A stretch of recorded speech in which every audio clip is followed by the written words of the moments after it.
Indigenous leaders are in Saskatoon today to make their voice heard at RBC's annual general meeting. But that didn't happen, at least for some. Not doing this. You need to step back. Do not touch me. Do not touch me, please. You need to back up. Do not touch me. Many say they are not being let into the shareholder meeting, even though they plan to present at it. This is part of a significant push for businesses to incorporate free, prior, and informed consent of Indigenous peoples into their business policies. This is a specific right that is recognized in the United Nations Declarations on the Rights of Indigenous Peoples. Grand Chief Stuart Phillip is the president of the Union of British Columbia Indian Chiefs. He attended the meeting and he joins me now. Grand Chief, welcome back to the show. Good afternoon. Well, what's your message to banks and businesses that want to capitalize on these opportunities for things like critical minerals and LNG when it comes to this principle of free, prior, and informed consent? Yes. Sorry, Grand Chief, can you hear me? Yes. Yes. Well, I'm wondering, what is your message to the banks? You were there today. Well, what's your message to them on this principle of free, prior, and informed consent? Well, we attended the RBC AGM with the shareholders. There was a very large Indigenous delegation, people from all parts of the country as far away as Louisiana, and we put forward 8 proposals. Number 2 was in regard to free, prior, and informed consent, and we were attempting to convince RBC to incorporate it into their business practices and for it to be an active part of their decision making. There was a proposal and a resolution brought forward.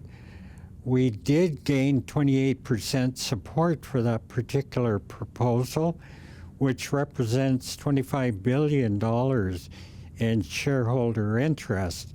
So that in itself is progress. We are going to continue our campaign to have RBC commit to acting on the incorporation of free, prior, and informed consent and the UN Declaration within itself and what that represents.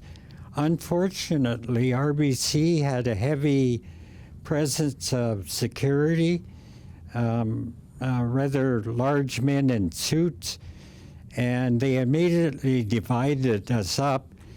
There was 2 of us, including myself, that made it into the actual AGM, Right.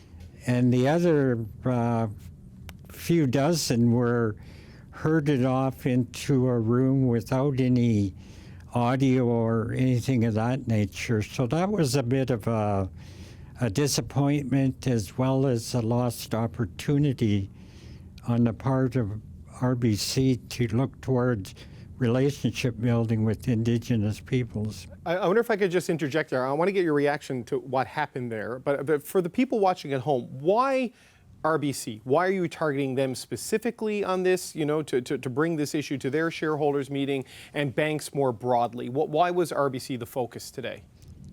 RBC was the focus because they're number one. RBC is one of the leading banking organizations globally as well as within North America.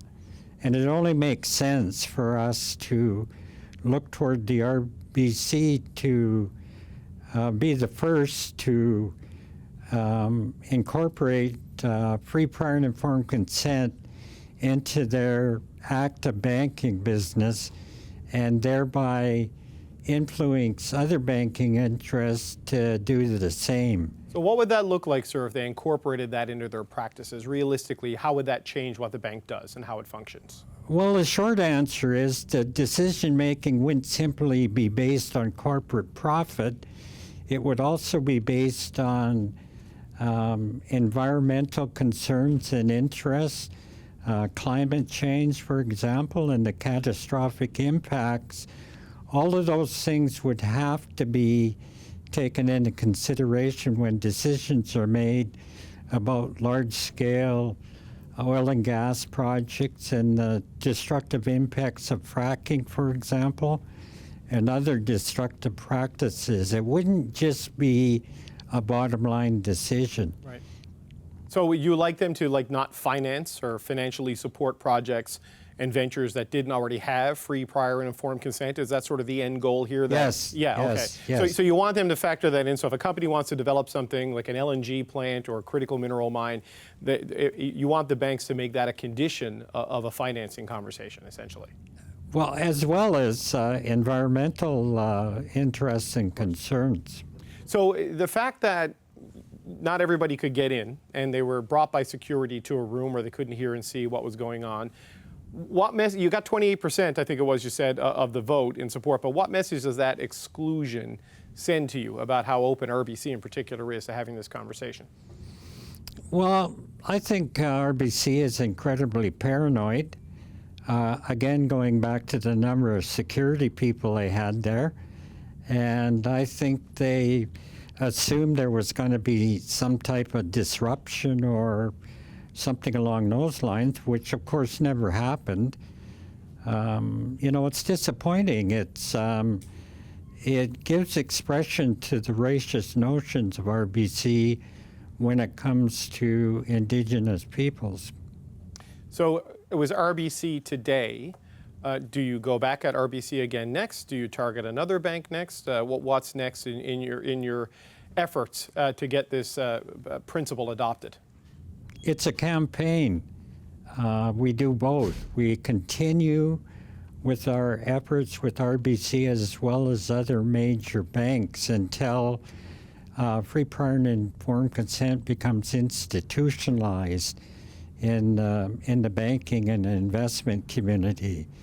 The UN Declaration on the Rights of Indigenous Peoples means that there has to be that transformative change, not only within government, but also within institutions such as banking, the justice system, the medical system, education, and so on and so forth.